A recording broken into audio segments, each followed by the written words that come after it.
News 19 और आज का मतदाता टीवी में डॉक्टर तलत शेख जी आपका स्वागत है। थैंक यू मैम, मैं चाहूँगा जो हमारे नए दर्शक हैं थोड़ा उनको अपना परिचय दें, अपने प्रोफेशन के बारे में बताएं और कब से आप इस प्रोफेशन में आप कार्यरत हैं। हाँ, मेरा नाम है डॉक्टर तलत शेख। मैं एक ऑक्यूपेशनल थेरेपिस्ट हूँ। मैं ऑक्यूपेशनल थेरेपी करते हुए मुझे 8 साल होने वाला है तकरीबन। ऑक्यूपेशनल थेरेपी के बारे में मोस्ट ऑफ द केसेस में आप सबको पता नहीं हुआ कि मेरे प्रोफेशन में होता क्या है। तो मैं डील करती हूँ सभी तरह की फिजिकल और मेंटल कंडीशन को, हर एज के बच्चों के साथ, बच्चों से लेकर बड़ों तक।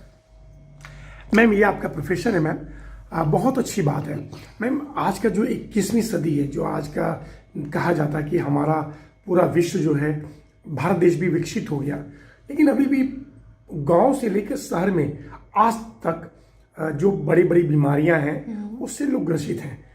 मैं उन बीमारियों के बारे में बाद में बात करूंगा, लेकिन जो आपने बोला कि मंद बुद्धि के बच्चे जो कि आज भी बहुत ज़्यादा जो भी वजह हो, चाहे वो बच्चों की अर्ली पैदाइश हो या मदर की खान पान की वजह से या माहौल की वजह से जो बच्चे मंद बुद्धि पैदा होते हैं, या वो जन्म से ही थोड़ा मतलब प्रॉपर बोल नहीं पाते, चल नहीं पाते, तो मैम इन्हीं सब बच्चों का आप ख्याल रखती हैं, केयर करती हैं? जी बिल्कुल, आपने ठीक बताया और वजह भी आपने बहुत हद तक सही बताई है। इन्हीं वजह से बीमारियां बढ़ रही हैं और इन्हीं वजह से कंडीशंस हमें ज़्यादा देखने को मिल रही है। और पहली बात ये कि इन सबको हम ठीक करते हैं। सारी तरह की कंडीशन, कोई भी चीज़ जो नॉर्मल से किसी बच्चे को या बड़े को अलग करती है, उस चीज़ का ट्रीटमेंट होता है ऑक्यूपेशनल थेरेपी के द्वारा। डॉक्टर तलत, मैं जो हमारे नए दर्शक हैं, जैसा कि आप देखते होंगे टीवी पे बहुत पहले पोलियो का एक बहुत बड़ा महाअभियान चला था कि भाई अब पोलियो उनको जो है इंजेक्शन लगता था, ड्रॉप पिलाए जाते थे, अब बच्चा हमारा पोलियो से बीमार पैदा नहीं होगा, अगर होगा भी इलाज संभव है।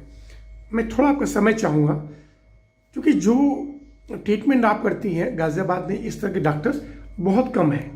मैं चाहूँगा जो नए दर्शक हैं थोड़ा विस्तार पूर्वक बताइए कि जन्म से या जन्म के बाद किस तरह के बच्चों के अंदर जो डिसएबिलिटीज होती है और उसका इलाज कितने समय में आपके द्वारा संभव होता है, कौन कौन सी चीज़ें उसमें आप ठीक करती हैं मैम? मैं आपको फिर शुरू से बताती हूँ। जी मैम, इतना मान लीजिए कोई बच्चा पैदा हुआ है और पैदा होते ही वो रोया नहीं है, तो वहीं से परेशानी शुरू हो जाएगी। उसके लेट रोने की वजह से उसको हो सकता है शारीरिक कमी आ जाए। जितने भी माइलस्टोन होते हैं, वो देरी से बैठना शुरू करेगा, देरी से चलना शुरू करेगा, या हो सकता है उसके दिमाग पे इतना असर पड़े कि वो समझने कम लगे। ठीक है, तो धीरे धीरे पेरेंट्स को ऐसा पता चलेगा। हमें एज अ डॉक्टर पता है कि उसमें ये सिम्टम्स आएंगे, बट एज अ पेरेंट आपको तब पता चलेगा जब आप देखेंगे कि 2 साल का बच्चा हो गया, समझ नहीं रहा, बोल नहीं रहा, मेरे कहने पर मुझसे सुन नहीं रहा, तब आपको पता चलेगा कि कोई दिक्कत है। तो ऐसे केसेस में यूजुअली क्या होता है कि पेरेंट लेके जाते हैं डॉक्टर के पास, पीडियाट्रिशियन और न्यूरोलॉजिस्ट के पास। अगर आप लकी हैं तो पीडियाट्रिशियन और न्यूरोलॉजिस्ट आपको गाइड कर देगा कि इस बच्चे का ऑक्यूपेशनल थेरेपी के द्वारा ट्रीटमेंट हो जाएगा, जिसके सेशंस चलते हैं। आप मेरे पास बच्चा लेके आएंगे और उसका मैम थोड़ा मैं बीच में रोकना चाहूँगा। जैसे कि आपने बोला, एक तो होता है बोल नहीं पा रहा है, एक समझ नहीं पा रहा है, इसके अलावा और क्या क्या बीमारियां उसको होती हैं? बीमारियों के नाम अगर मैं लूँ तो सेरेब्रल पाल्सी हो सकता है, ऑटिज्म हो सकता है, ADHD हो सकता है, डाउन सिंड्रोम हो सकता है और बहुत सारी बीमारियां हैं। जैसे बच्चे बैठ नहीं पाते, चल नहीं पाते, ये सब इसके सिम्टम्स है, यानी कि लक्षण है। ओके। बीमारियों के नाम बहुत सारे होंगे, लेकिन पेरेंट को नहीं पता इन बीमारियों नहीं पता होता, तो वो लक्षण से पहचानेंगे बच्चे में क्या दिक्कत है ना। तो ये लक्षण आपको दिखेंगे कि 6 महीने का हो गया लेकिन बैठना शुरू नहीं किया, 8 महीने का हो गया, खड़ा नहीं हो रहा बच्चा, समझ नहीं रहा है, या दूसरे बच्चों से थोड़ा अलग है, दिखने में भी थोड़ा अलग हो सकता है, जो डाउन सिंड्रोम में होता है कि जब बच्चे थोड़ा दिखने में भी अलग होते हैं, वरना मोस्टली केसेस में ऑटिज्म में ADHD हाँ, उनके हाव भाव भी अलग होते हैं। हाँ, हाव भाव भी अलग होते हैं, ज्यादा गुस्से वाले हो सकते हैं, बहुत सारी कंडीशन हो सकती हैं। तो अगर आप पीडियाट्रिशियन के पास गए हैं पहले तो, और अगर आप लकी हैं तो पीडियाट्रिशियन आपको कर देगा सजेस्ट कि ऑक्यूपेशनल थेरेपी कराइए। लेकिन अनफॉर्चुनेटली बहुत सारे न्यूरोलॉजिस्ट और पीडियाट्रिशियन भी नहीं रिकमेंड करते हैं OT, क्योंकि मेरे पास खुद बहुत सारे पेरेंट आए हुए जिनको बोला गया था डॉक्टर्स के थ्रू कि इस बीमारी का कोई इलाज नहीं है और 7 साल में आपका बच्चा मर जाएगा, या 10 साल में बिल्कुल बच्चा मर जाएगा, जो कि गलत धारणा है। गलत, बच्चा ठीक हो सकता है, वो बच्चा ठीक हो सकता है, लेकिन मरने का तो किसी का भी नहीं है, कोई भी कभी भी जा सकता है ना। लेकिन ऑटिज्म में बच्चा 7 साल मर जाएगा या सेरेब्रल पाल्सी का बच्चा 8 साल मर जाएगा, ये बिल्कुल गलत है और ये डॉक्टर्स का कहना तो है। अगर बच्चा जो है प्रॉपर, उसका व्यवहार अच्छा नहीं है, बैठ नहीं पाता है, बोल नहीं पाता है, तो तुरंत उनके माँ बाप घबराए ना जी। और आपसे वो संपर्क करें, हाँ जी, तो वो बच्चा सुधर जाएगा, बिल्कुल सुधर उसकी जाएगा। ठीक हो जाएगी। हाँ जी। एक उसका सेशन है आप जो करती हैं मैम, मतलब ज़्यादा आपका सेशन ज़्यादा खर्चीला तो नहीं होगा? बिल्कुल नहीं, ज़्यादा खर्चीला नहीं है। कई बार ये भी लगता है लोगों को कि एक ट्रीटमेंट, थेरेपी, पहले तो सबको दवाइयाँ चाहिए होती हैं। जी जी। दवाइयाँ हर किसी का इलाज नहीं होती है। कब तक दवाई खानी है? जिंदगी भर दवाई खाते रहिए आप। ऑटिज्म की, ADHD की, आपका बच्चा नॉर्मल नहीं हो सकता। थेरेपी का आप 1 महीने सेशन दीजिए, उतना ही पैसा लगेगा और आपके बच्चे की जिंदगी बदल सकती है। जिंदगी बदल सकती है। बिल्कुल।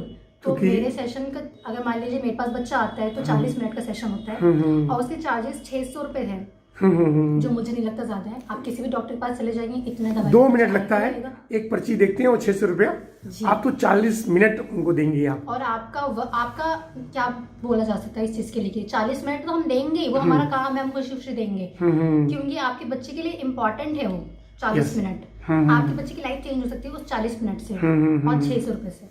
जी मैम।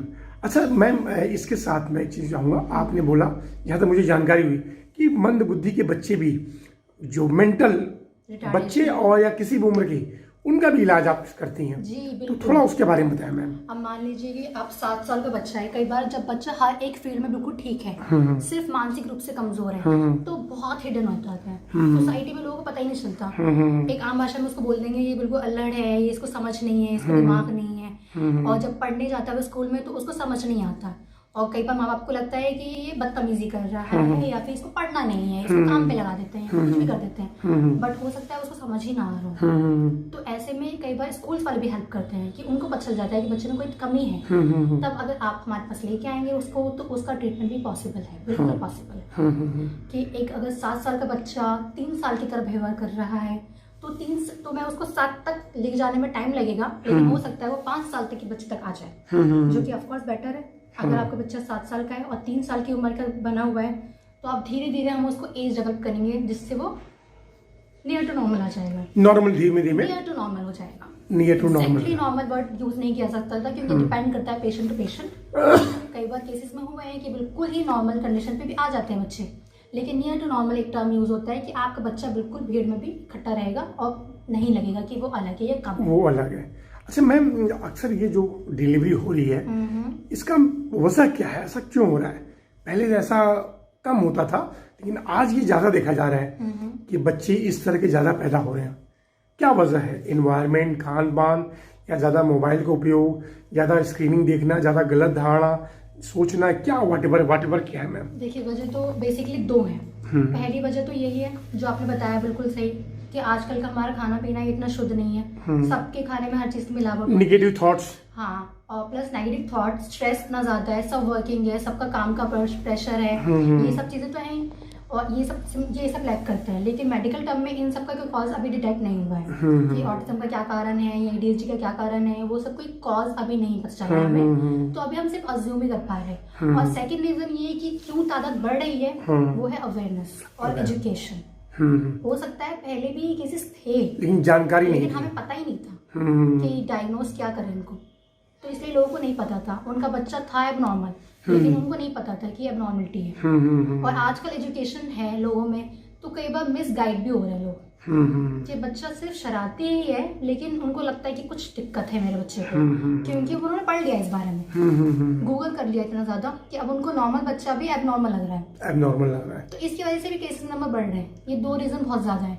ओवर अवेयरनेस भी है, ओवर एजुकेशन भी कह सकते हैं। चलिए, ओवर एजुकेशन तो नहीं होती कभी भी, लेकिन ओवर अवेयरनेस तो 100% बोलूंगी कि अच्छी चीज भी इतनी ज्यादा देख ली ना कि वो भी गलत लग रही है। तो लोगों को बैलेंस होना बहुत जरूरी है। कई बार ऐसा होता है कि बच्चा अगर मेरे पास आया है और वो ठीक है, और मैं उनको बोल दूंगी आपके बच्चे को ठीक है बिल्कुल, तो उनको लगेगा नहीं, मेरे बच्चे को दिक्कत है, मैं किसी और डॉक्टर के पास जाऊंगी। ये भी गलत धारणा है। और मैम, देखा जाता है बच्चों को ओवरलोड भी है।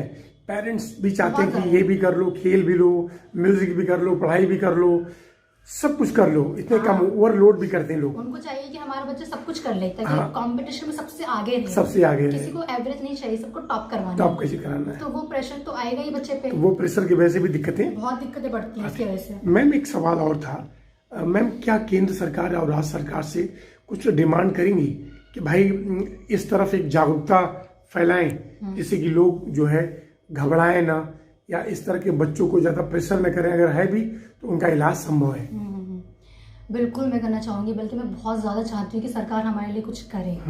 और सरकार ने बहुत अच्छा स्टेप भी लिया, जैसे देखिए योगा के लिए या और बहुत कितने अवेयरनेस कैंप है। उसी तरह इस तरह के बच्चों के लिए भी एक अवेयरनेस कैंप धीरे धीरे जैसे मान लीजिए हो रहा है कि फिजियोथेरेपी वर्ल्ड डे पे प्रेसिडेंट हमारे प्राइम मिनिस्टर हमारे वो कर देते हैं हैप्पी वर्ल्ड फिजियोथेरेपी डे, वो ट्वीट भी करते हैं, लेकिन ऑक्यूपेशन थेरेपी क्या है नहीं पता होगा। तो मैं चाहती हूँ कि ऐसा दिन भी आए जब ऑक्यूपेशन थेरेपी डे पे भी हमें बोला जाए कि happy world occupation therapy day. Yes. मुझे ये बताने की जरूरत ना पड़े कि ऑक्यूपेशन थेरेपी क्या होता है, और ज्यादा से ज्यादा युवा जो है इस प्रोफेशन में शामिल हो। तो जैसे हमारी दिल्ली सरकार ने किया है बहुत अच्छा काम, उन्होंने गवर्नमेंट स्कूल्स में थेरेपी सेंटर खोले हैं फ्री ऑफ कॉस्ट। तो गरीब बच्चों को ऑलरेडी हेल्प मिल रही है, और प्लस जितने ओटीज है उनके लिए भी व्यवसाय का अवसर बढ़ रहा है। तो ऐसे में चाहूंगी हर स्कूल में कंपलसरी हो जाए ओटी, तो इससे ना तो सिर्फ गरीब बच्चों की हेल्प होगी, तो हमारे व्यवसाय भी और इम्प्रूव करेगा, लोग जानेंगे कि ओटी क्या होता है। और साथ में मैं ये भी चाहूंगी कि हॉस्पिटल में भी ज्यादा पोस्ट निकले। कई बार मिस गाइडेंस ये भी हो रहा है कि ओटी, सबको लगता है कि ओटी इसको पेट्स ओनली, सिर्फ बच्चों के लिए नहीं होता ओटी हर एज ग्रुप के लिए होता है। जिनको पता भी है ना ओटी के बारे में, उनको यही लगता है कि ओटी मतलब सिर्फ बच्चा, नहीं, ओटी सब एज ग्रुप के लिए होता है। हर एज ग्रुप को इंडिपेंडेंट बनाने के लिए, उनको डिसेबिलिटी से जो प्रॉब्लम आई है उनको मिनिमाइज करके उनके जीवन को बेहतर बनाना, उनकी लाइफ स्किल्स को इम्प्रूव करना, ये ऑक्यूपेशन थेरेपी का काम है। तो इन सब चीजों पर हेल्प कर सकती है। तो आज के समय में इसकी बहुत जरूरत है, सरकार भी पहल करे और लोग जागरूकता के साथ इस बात को रखें। लेकिन हाँ, वो ठीक हो सकता है बिल्कुल। और अगर किसको भी कोई दिक्कत आती है तो अगर आपसे संपर्क करता है तो उसका इलाज संभव है, बिल्कुल संभव है ना? अच्छा मैम, थोड़ा और बात करेंगे, थोड़ा हम लोग चाहेंगे हम लोग खड़े हो जाए। मैम ये देख रहा हूँ मैं कि आपने यहाँ पे लगा रखा है कि भाई ये यहाँ पे थायराइड्स, मैम इधर आ जाइए आप। जी आइए मैम। कि thyroids, sciatica, thyroid, slip disc, कंधा जाम, इन सब का भी इलाज संभव है मैम? मैं तो देखिएगा अब तो आगे जाए। जी मैम बताइए। तो हाँ बोलिए मैम, बोलिए। हाँ, इन सब का इलाज संभव है। जैसे मैम जैसे थायराइड्स है, तो ये थायराइड्स भी कई तरह के होते हैं क्या? जैसे ये हर उम्र, आजकल तो लड़कियां जितनी होती हैं मैं सभी देखता हूँ उनको थायराइड के शिकार है, क्या वजह है? वजह तो वही है, इनका अनकॉज जब भी जी कोई बात नहीं, बोलिए। वजह तो वही होती है मेडिकल टर्म। मैम ये सब चीजें जो है आप देख रही हैं कि कैपिंग थेरेपी, ड्राई नीडलिंग, के टेपिंग, थोड़ा इसके बारे में बताइए मैम। जी जरूर बताऊंगी। हाँ ये क्या है मैम? कपिंग थेरेपी और ड्राई, हाँ कैमरे की तरफ देखिए। कपिंग थेरेपी, ड्राई नीडलिंग और के टेपिंग, ये एक थेरेपेटिक प्रोसीजर है, या काइंड ऑफ थेरेपी कह सकते हैं, ठीक है? ये ऑक्यूपेशन थेरेपी से अलग है। मैं ऑक्यूपेशन थेरेपिस्ट हूँ, प्लस मैं सर्टिफाइड हूँ इन 3 चीजों में। और भी बहुत सारी चीजें हैं, लेकिन इन तीनों की बात करें हम तो इनके बारे में बात करेंगे। तो ये बहुत सारी चीजों में हेल्प करती है। मान लीजिए कपिंग थेरेपी है, वो उसके तो बहुत ही वास्ट रोल है। तो आप यहाँ पे जैसे देख, यस मैम, हाँ इसमें भी आपने बैक पेन है, नेक पेन है, जी कोई भी मसल पेन हो गया, थायराइडिज्म हो गया, एक्ने आजकल बहुत ज्यादा बढ़ते हैं। बैठे मैम, बैठ जाए। ये देखिए, ये मैम की इतनी सारी डिग्री है, तो जहाँ तक मैं लोगों से पूछा हूँ सब लोगों ने बोला कि नहीं, तलत शेख मैम का जो काम करने का तरीका है वो बहुत ही बेहतरीन है। और मैम ने कितना अच्छा सा अपना ये बना रखा है, यहाँ पे सारी व्यवस्थाएं हैं, ये सारी मैम उसी के माध्यम से करती हैं। मैम बहुत अच्छा आपने बनाया। तो मैम मैं यही चाहूँगा कि थोड़ा सा और बताएं मैम, कि जैसे मान लीजिए अभी हम लोगों ने बच्चों के बारे में विस्तार से बात किया, तो जो बुजुर्ग हैं या जो सीनियर सिटीजन हैं उनको कमर में दर्द, पैर में दर्द, सीने में दर्द, हाथों में दर्द, ये नॉर्मल बात है, क्या उसका भी इलाज संभव है? जी बिल्कुल संभव है। बड़ों की बात अगर हम तो फिजिकल से लेकर मानसिक दोनों ही बड़ों में भी आ जाता है। अब फिजिकल की अगर मैं बात करूँ तो जॉइंट पेन, मस्कुलर पेन बहुत कॉमन है, यंग को भी हो रही है और बूढ़ों को तो है ही, ठीक है? तो उन सब का ट्रीटमेंट होगा ऑक्यूपेशन थेरेपी द्वारा, और विद वही कपिंग और ड्राई नीडलिंग, के टेपिंग, जिसकी जैसी रिक्वायरमेंट होती है उसके हिसाब से उसको हम ट्रीटमेंट करते हैं। जरूरी नहीं है कि मेरे पास अगर नेक पेन का पेशेंट आया है तो मैं उसको कपिंग ही करूंगी, उसकी रिक्वायरमेंट, उसकी कंडीशन के हिसाब से उसका ट्रीटमेंट हम डिसाइड करते हैं, ठीक है? एक ये, और प्लस पैरालिसिस के बारे में सब जानते हैं। हाँ मैम। तो उन पैरालिसिस के शिकार लोगों का यहाँ पे इलाज होता है, मैं करती हूँ। जैसे किसी को पैरालाइज हो जाता है जी, तो उसके बाद भी उसका इलाज संभव है? उसका बिल्कुल संभव है। Proper. पैरालाइज के बाद जैसे जब मान लीजिए हॉस्पिटल से डिस्चार्ज तो हो जाता है एक कंडीशन के बाद, लेकिन उसके बाद जो उसकी कंडीशन आती है तभी ज्यादा मुश्किल आती है कि वो चल नहीं पा रहा, कुछ खा नहीं पा रहा है, बोल भी नहीं पा रहे होते हैं, तो उनका ट्रीटमेंट फिर हम करते हैं, एक्सरसाइजेस के थ्रू ही उनका होता है, मैनुअल थेरेपी चलती है। एक्चुअली मैम मैंने देखा कि जैसे किसी की प्लास्टरिंग हो जाती है या कुछ हो जाता है, तो उसके बाद भी लोग कहते हैं कि भाई अब जो है हमारे हाथ में अब थेरेपी वाला ही जो है वही करेगा। बिल्कुल। अब जैसे कि इस रोल में क्या है कि ये थोड़ा फेमस कंडीशन है ये सारी। अब ऑर्थोपेडिक्स में पता है कि फ्रैक्चर हुआ है तो उसके बाद वो लिख के भी दे देते हैं कि अब आपकी थेरेपी चलेगी, अब आप थेरेपी अब आप थेरेपी चलेगी। तो ये लकीली तो वो भी पेशेंट आपके पास आते हैं? आते हैं, वो भी आते हैं, वो भी आते हैं। कई बार ऐसा होता है कि थेरेपी हुई, फिजियोथेरेपी स्टार्ट हो जाती है मान लीजिए, जॉइंट पेन और मस्कुलर के लिए मोस्टली लोग फिजियोथेरेपी के पास जाते हैं। लेकिन अगर फाइन मोटर्स की बात आ रही है, मान लीजिए फ्रैक्चर के बाद वो लिखना भी बंद हो गया उसका, या खाना पीना नहीं खा पा रहा है, तो उसका इलाज ऑक्यूपेशन थेरेपिस्ट करेगा, मैं करूंगी। ओके। फिर मैं उसको इस लेवल पे लेके आऊंगी कि वापस लिख पाएगा, बहुत बड़ी बात है, बहुत बड़ी बात है। साइन कर पाए अपना, वो वापस खा पाए खुद से, बटन लगा पाए, जिप लगा पाए, ये सब चीजें जो डेली लाइफ की होती हैं, जो हमें लगता है कि बहुत आसान है। एक बटन लगाना कितनी मुश्किल, लेकिन मैम जब हो जाता है तो आदमी, जो लोग नहीं कर सकते उनको पता है, उनको पता होता है। और क्योंकि मैं इस फील्ड में हूँ इसलिए मुझे पता है कितना मुश्किल है। यस। वरना हमें बहुत इजी लगता है, गॉड गिफ्ट लगता है कि ये तो बहुत ही तो आसान मैम बच्चों से लेके सीनियर सिटीजन या जिनका फ्रैक्चर हो जाए, जिनको पैरालाइज हो जाए, उन सब चीज़ का एक ही इलाज है, डॉक्टर तलत शेख। आप बहुत युवा हैं और बहुत ऊर्जावान हैं। मैं चाहूँगा हमारी जो टीम है, पूरी टीम की आपकी तरफ से हार्दिक शुभकामनाएं। Thank you so much. और मैम थोड़ा जो यहाँ का एड्रेस है लोगों बताएंगे आप? जी बिल्कुल मैं बताऊंगी। मेरा एड्रेस, पहले मैं क्लिनिक का नाम बताती हूँ जो कि है possible with doctor Talat Sheikh. Okay. और ये है J72 में Patel Nagar 1 old bus stand के सामने, Ghaziabad, Uttar Pradesh. Thank you ma'am. Doctor Talat से फिर किसी विषय पे मिलेंगे हम आपसे। Thank you ma'am, thank you so much.